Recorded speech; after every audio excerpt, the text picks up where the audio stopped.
Let us not forget everything that happens. It's by the will of Allah. Holy will. It's time to unite and stand, and we will be the best amongst men. It's not time to be extreme or duty unthinkable, but to stand together as one. Tune into Sunnahfollowers, streaming every day, various platforms. Trust me, you'll find a way. Sunnahfollowers. Her story is an example as to how we should be balanced in our love and hate. In the beginning of the Prophet Muhammad sallallahu alaihi wasallam's mission, she was a staunch enemy to Islam, the daughter-in-law of one of the worst enemies of Islam. But later, after the conquest of Mecca, she converted and became an infamous heroine of Islam. She participated in battles. Join Ustada lailanasheeba as she details the story of Hakim radiallahu anhu. Alhamdulillah, wa salat wa salam ala wa rasulullah. Welcome to our series of the heroines of Islam. And this series has become very popular because not only are you learning about the female companions of the Prophet Muhammad sallallahu alaihi wasallam, but you're also learning the history of Islam. You're learning about the Prophet Muhammad sallallahu alaihi wasallam as a man, and you're also learning about the male companions too. And tonight's story is going to be very, very informative because this is one of my favorite heroines of Islam. And I know I say that a lot, but I really, really admire this one. Not only is she a famous heroine, but also her brother became a famous companion as well, too. And their story is a story that goes hand in hand with what we're learning in our Wala Walbera class. It's all about striking that balance as Muslims. It's all about learning how to balance our love, learning how to balance our hate, because a person that we hate today may become someone that we have to love tomorrow, and vice versa. Well, in the beginning of this, and in the beginning of Islam, in the beginning of the Prophet Muhammad sallallahu alaihi wasallam's prophethood, this female heroine was an enemy to the Muslims. She, her father, her brother, her whole family, basically, except, well, not all of them, because she had some relatives who converted. But in the beginning, she and her family were very hostile towards the Muslims. And the name of the heroine that I'm going to do today, she made up for all that hostility later. Later, after her conversion to Islam, she made up for all that hostility, as did her husband and many of her other family members who converted. And like many of these companions, she was also related to the Prophet because they all came from the same tribe, the Quraysh. You know, she was of the Qurayshi tribe, you know, so they were all related. And that means she was related to many of the wives of the Prophet, sallallahu alaihi wasallam, too. And her name is Hakim. Hakim. And I like her story. Not only because her story is an example as to how a person can be bad and then totally turn their life around, but also her story is another story of another woman that puts to rest the misconceptions that many people have about women in Islam.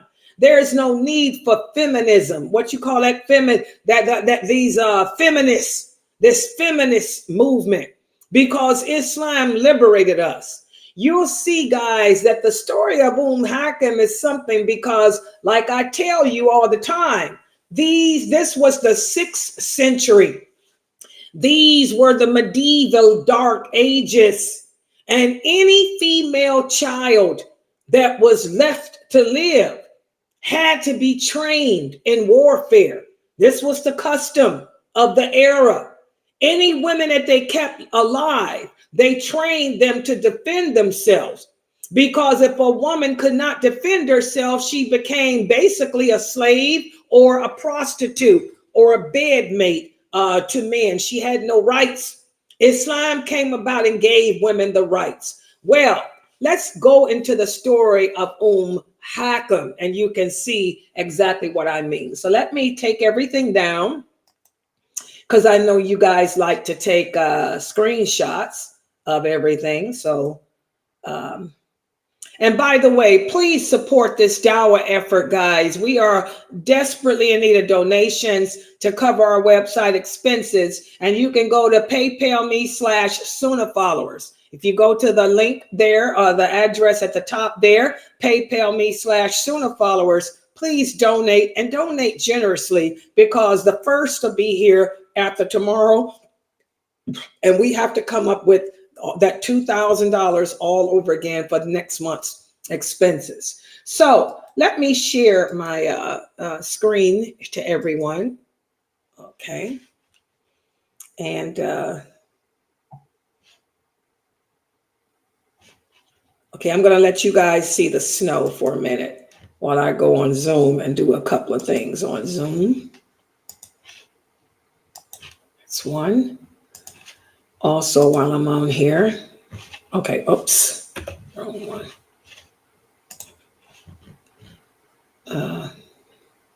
It said I have 2 of these open, and I don't know why, but it says it's 2. Okay, let me share the Zoom, people. All right, and now let me share you guys that are here watching me stream. Uh-oh, didn't open it up? Hold on for a second, I didn't open it up. And I don't know why it's not opened. Hold on.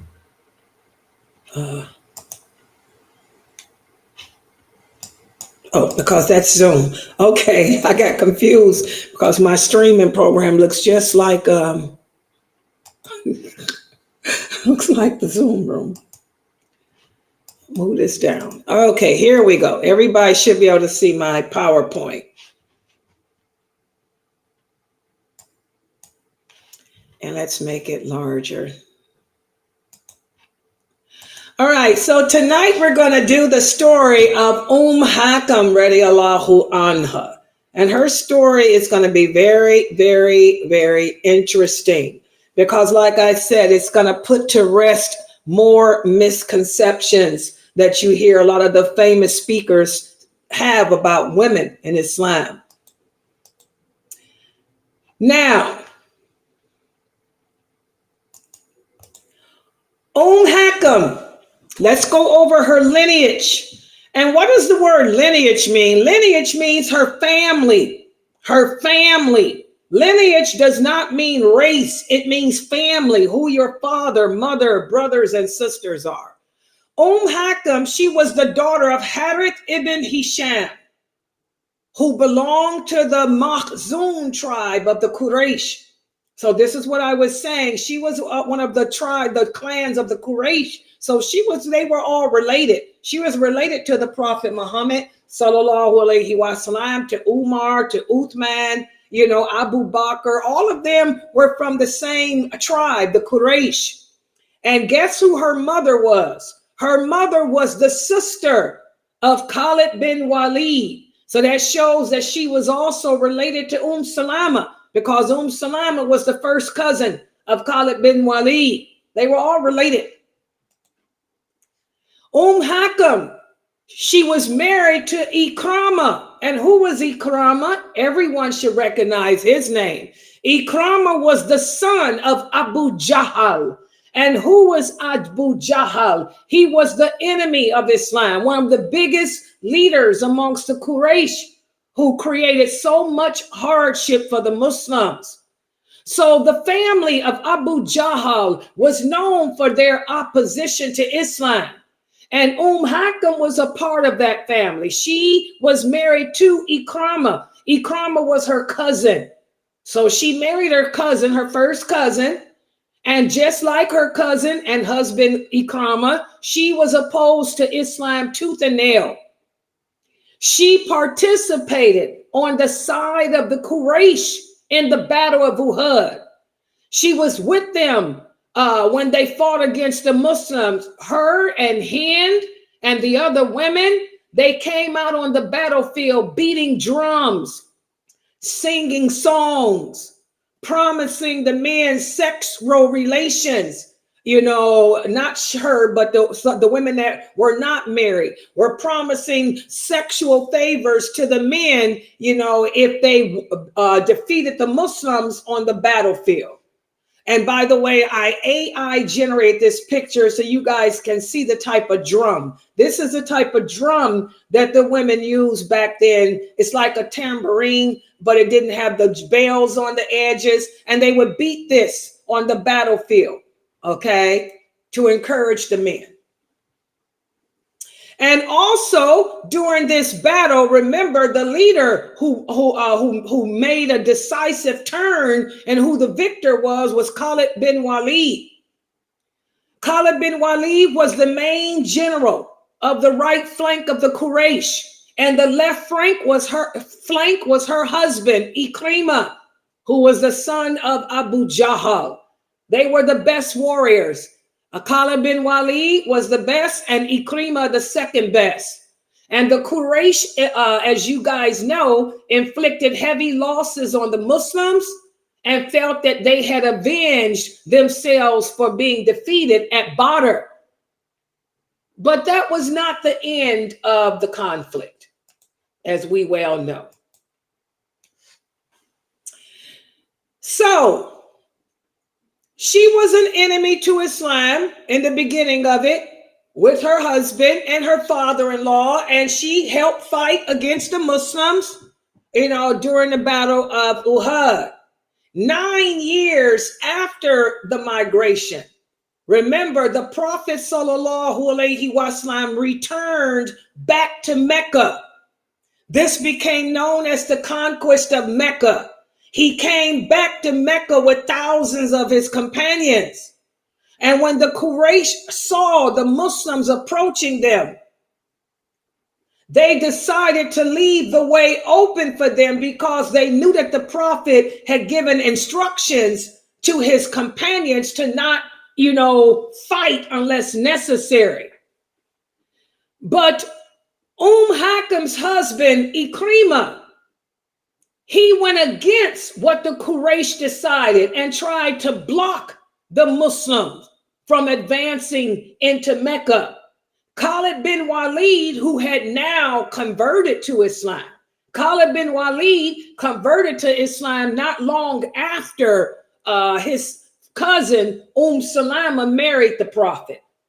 So Khalid bin Walid was now on the side with the Muslims. So that left Ikrima as the best general of the Quraysh. Khalid bin Walid knew the fighting tactics of Ikrima. He met and defeated Ikrima and his army in a small engagement. Some of Ikrima's men were killed, and the ones that survived ran away. Ikrima himself ran away. So the Prophet ﷺ entered into Mecca, and he gave pardon and amnesty to all the Quraysh who entered into the Kaaba or who stayed in their homes. And also remember, right before this event, Abu Sufyan had also converted to Islam. So Abu Sufyan was now a Muslim too. So the Prophet said, I don't want to fight any of you. He said, for those of you who will stay in your homes or go to the Kaaba or stay in the house of Abu Sufyan, I grant you pardon and amnesty. But there were a few people who he refused to give amnesty to because they were such enemies to the Muslims. And of course, Ikrimah, the son of Abu Jahl, who was the husband of Hakim, he was one of the ones that the Prophet said, I'm not going to forgive him. I'm not going to give amnesty to him. If you see him, kill him. And when Ikrimah heard that, he left Mecca. He disguised himself. He sneaked out of Mecca and went to Yemen to escape the wrath of the Muslims. But when he left, his wife, Hakim, she went to the camp of the Prophet Muhammad sallallahu alaihi wasallam. And with her was Hind, the wife of Abu Sufyan. And there were also 10 other Qurayshi women. They had decided to convert to Islam. So they wanted to give their pledge of allegiance to the Prophet. And also at the camp was Fatima, the daughter of the Prophet Muhammad sallallahu alaihi wasallam. She was there with some of her relatives from the Abdul Muttalib clan. And when Hakim and Hind and the other 10 women approached the Prophet, Hind took a veil and hid her face with it because she was ashamed of what she had done. And remember, she was the one that had Hamza killed. And they say she ate his liver and mutilated his body.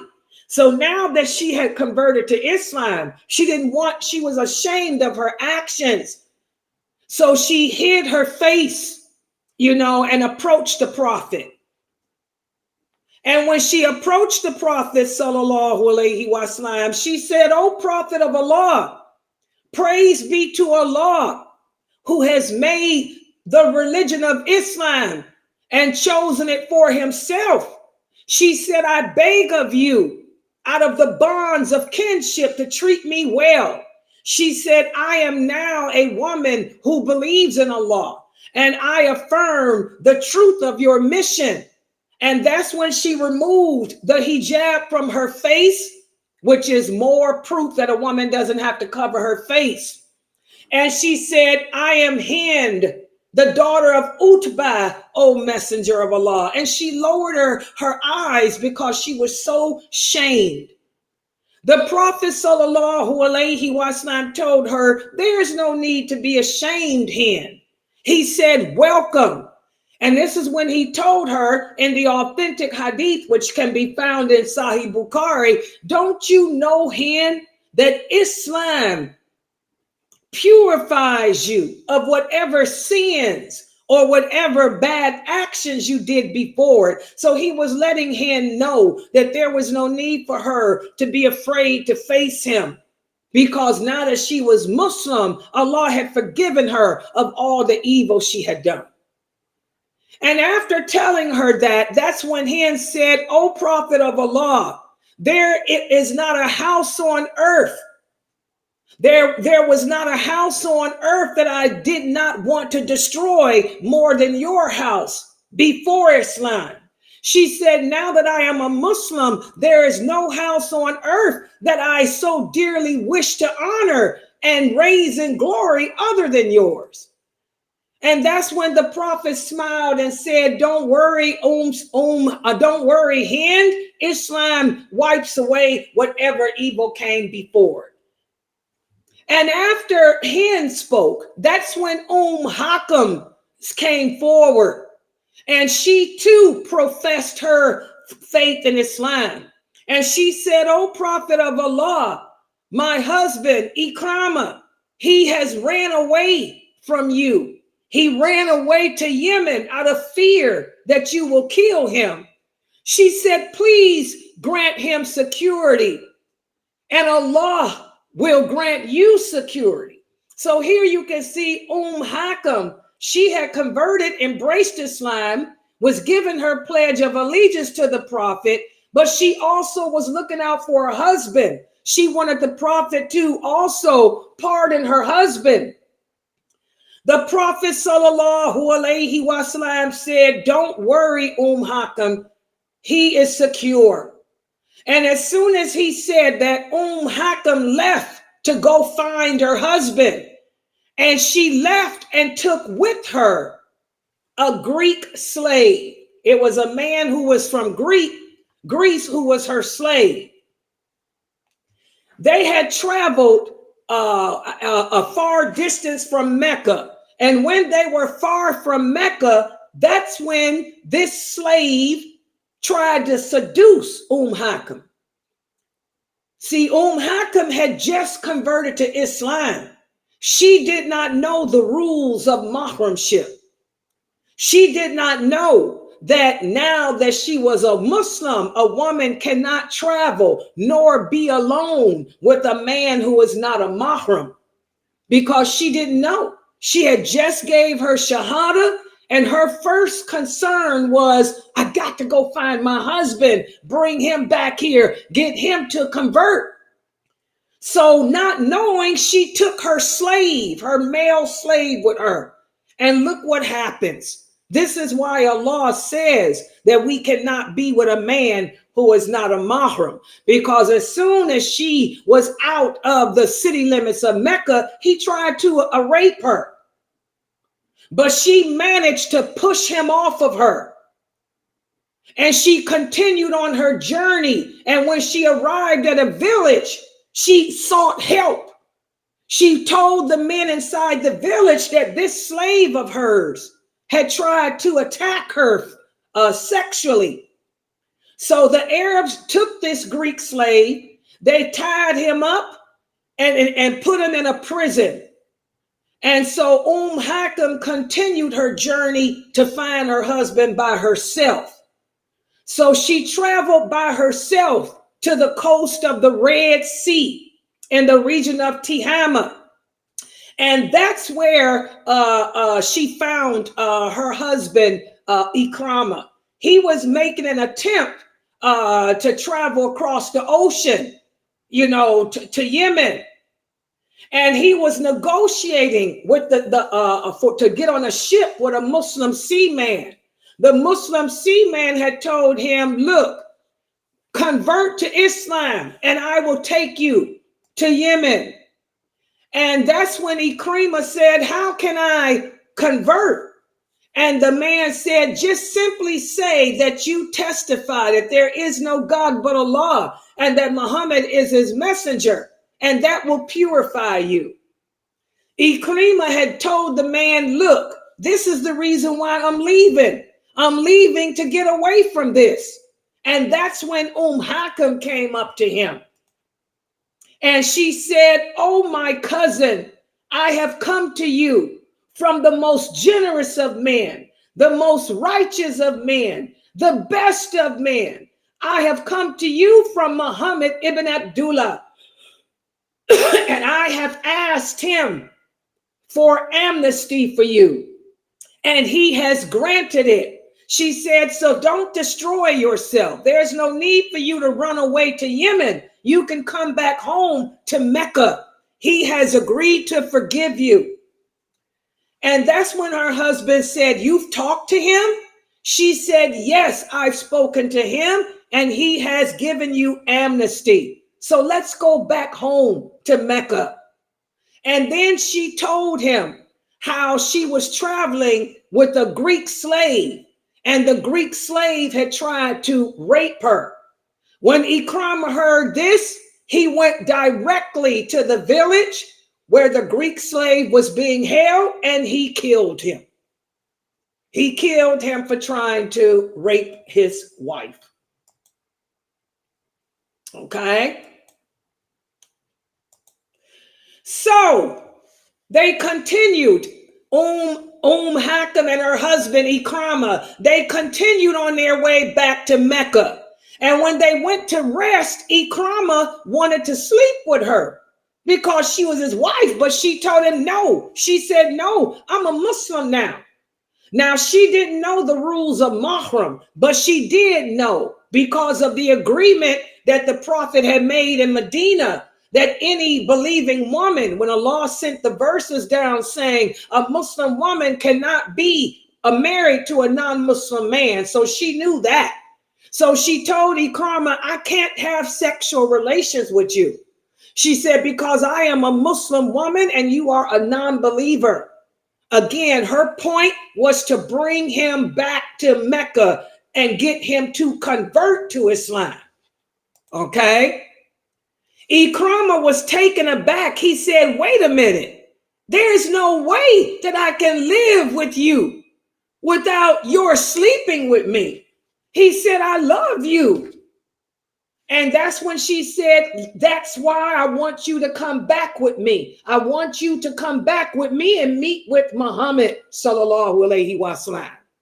And as soon as Ikramah entered into Mecca, the prophet got the news and he told his companions, he said, Ikramah, the son of Abu Jahl, he will come and enter and he will come to you as a believer and as a refugee. He said, do not insult his father. Do not talk bad about what he did before Islam.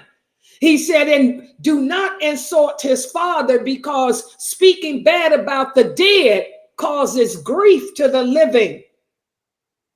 And just as the prophet said, because Allah had already manifested to the prophet that Ikramah would convert, Ikramah and his wife came to where the prophet was sitting.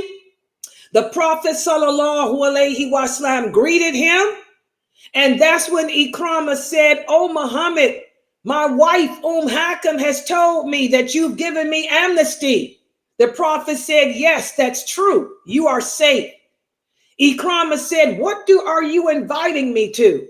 And that's when the prophet said, I invite you to testify that there is no God but Allah, and that I am the servant of Allah and his messenger. And I am inviting you to establish the prayer and to pay the charity tax and to carry out all the other obligations of Islam.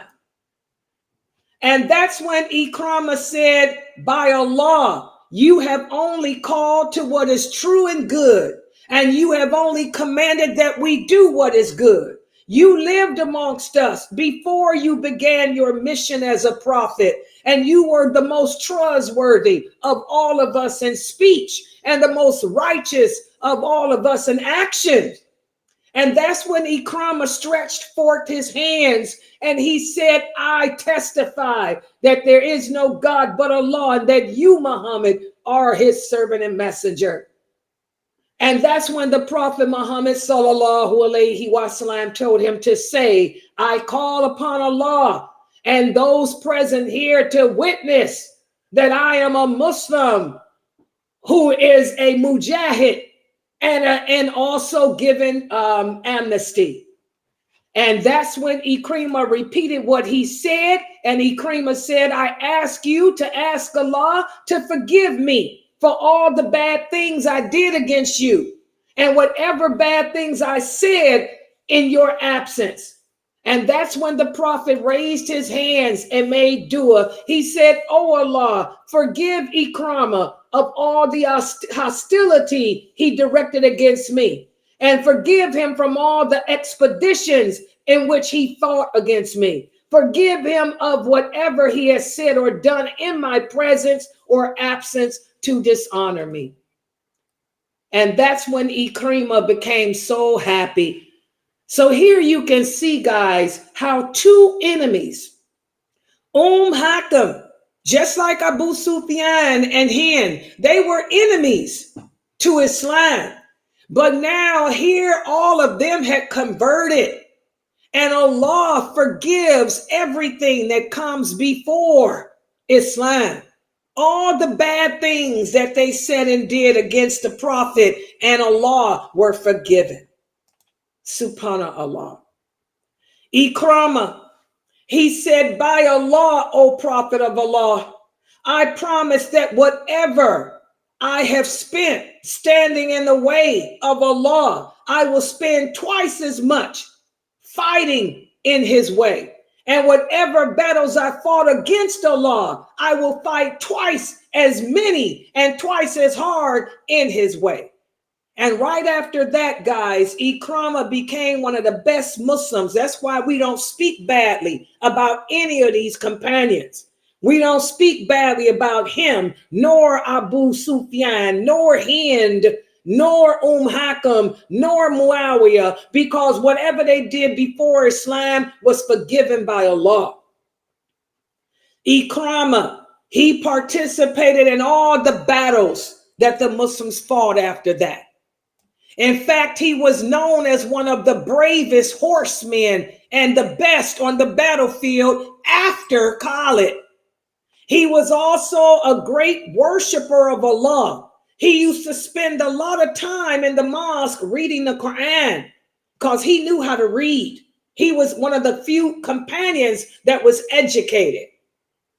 Often he would be found with the mushaf on his face. He would say, "The book of my Lord, the words of my Lord," and he would cry from the fear of Allah because of all the bad things he did before. We got Muslims today, people who convert to Islam today, and they spend all the rest of their life talking about their conversion stories. That's why I tell you, we don't have time for that. Who cares about your conversion story? Everybody got a sad sob story. The question is, what have you done since you've converted to Islam? After the Prophet Muhammad died, Abu Bakr became the caliphate. And Ikramah, as my cousin Mukhtar has mentioned him in many of his classes, Ikramah fought in the apostasy wars. Later, he went to Syria and fought against the Romans. And when he went to Syria, Hakim, his wife, went with him. It was during the Battle of Yarmouk that Ikramah lost his life. He plunged into the battlefield, trying to make up for all the wrong he did before Islam. The Muslims were under heavy attack by the Romans, but Ikramah didn't care. He went in deep into their ranks. Khalid bin Walid rushed up to him and said, "Hey, cousin, don't do this. Because if you die, it'll be a big blow for us because you're one of the best warriors." Ikramah said, "Look, Khalid, let me carry on." He said, "You had the privilege of being with the Prophet of Allah and fighting with him. As for me, my father, we were among his worst enemies." He said, "Let me atone for what I did in the past, cousin." He said, "I fought against the Prophet on many occasions. You think I'm going to run away from these Romans?" He said, "That'll never happen." And then Ikramah called out to the Muslims. He said, "Who will pledge to fight to the death with me in the name of Allah?" 400 Muslims volunteered, including Al-Harith ibn Hisham, who was Hakim's brother, and also Ayash ibn Abu Rubayah. Remember, they all were big enemies against the Prophet. They all fought against the Prophet. But now that they were Muslims, they were willing to put it all on the line for the sake of Allah. So they plunged into the battle and they fought heroically without the leadership of Khalid bin Walid. Their daring attack paved the way, which led to a victory. And that's how the Muslims were able to take Syria from the Romans. When the battle was over, the bodies of 3 wounded fighters were sprawled on the battleground.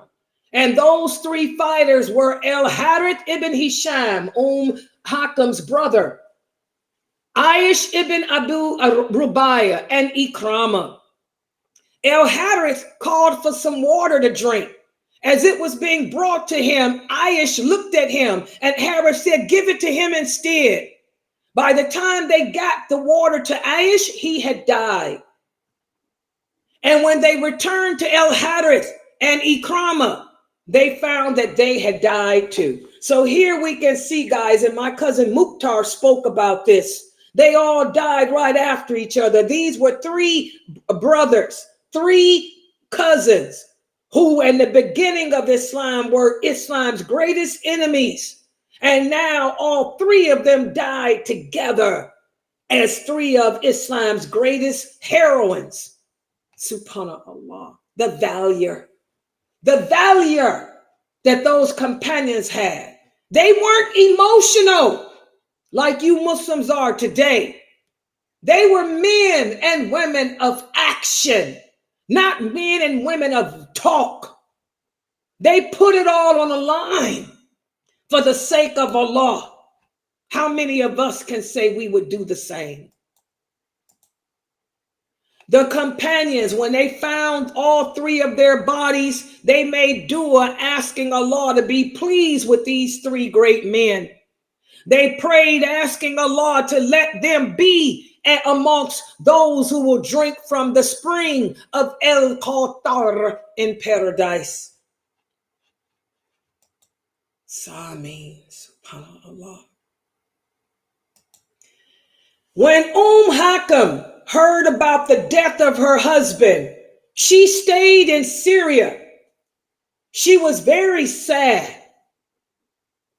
Another great warrior named Khalid ibn Sa'id, he sent her a proposal of marriage after her waiting period. After she stayed in Syria during her waiting period after her husband's murder, Khalid bin Sa'id sent her a proposal of marriage. She accepted the proposal, but it came with a condition. She said, I will marry you, but the marriage should be held after the war against the Romans is over. Khalid ibn Sa'id said, well, I don't think I'll be able to survive this battle. He said, I'm going to fight to the death. He said, I may not make it through this battle, Hakim. So Hakim gave her consent, and the marriage celebration went in effect. And here we get to see the heroism of this great woman. Here we get to put to rest again the misconceptions that Muslim women are supposed to be invisible, that Muslim women are not supposed to be seen, that Muslim women are not supposed to be heard, that Muslim women are nothing but meat and child bearers, and that's it. Well, Hakim married Khalid bin Sa'id, and they consummated their marriage in the military camp at Marj al-Safar, which is outside Damascus.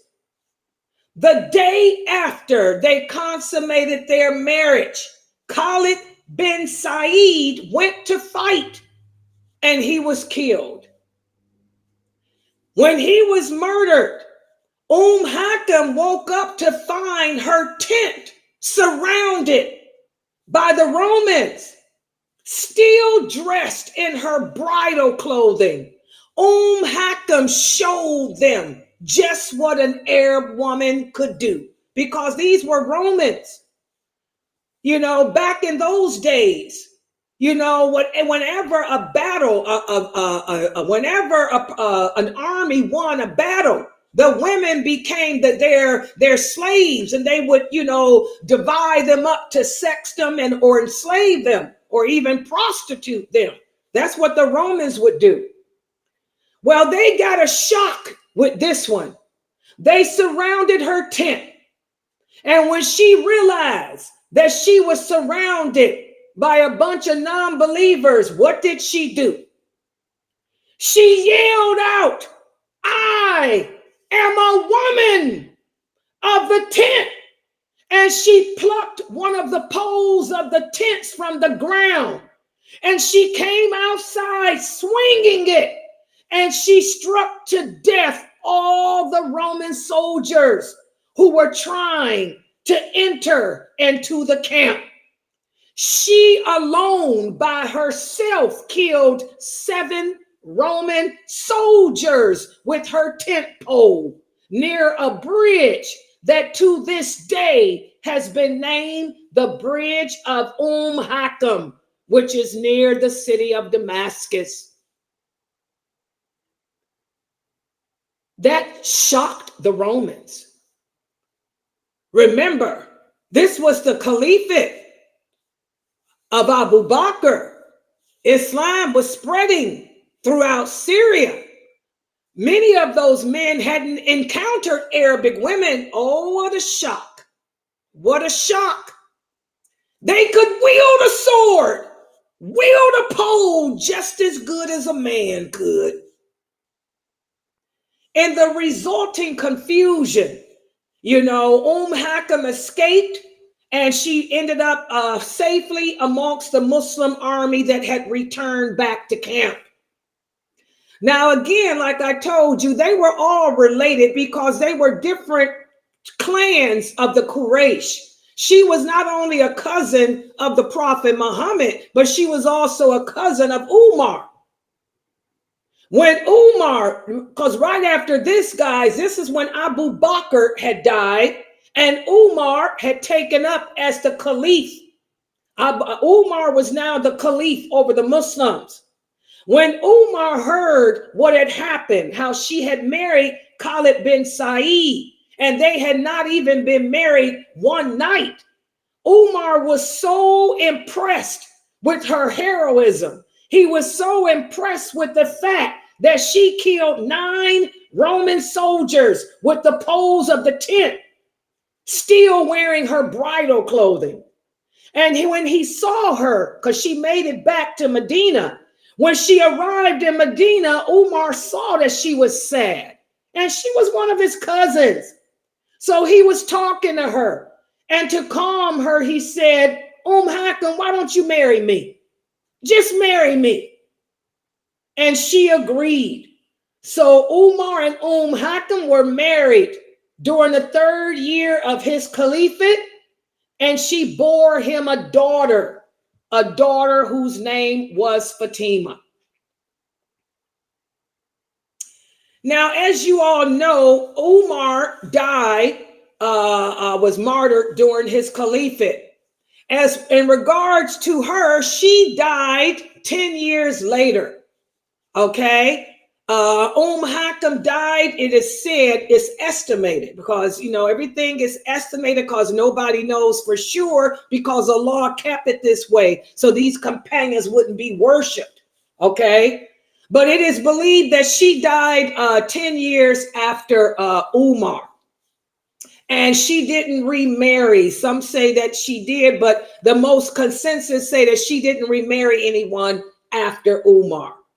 Okay, so that's the story, guys, basically, of Hakim. And again, it's a story that we all can benefit from, because it goes to show how we as Muslims should never have such hatred towards a person, because you never know, that person you hate may end up becoming Muslim, and you have to love them. You have to accept them.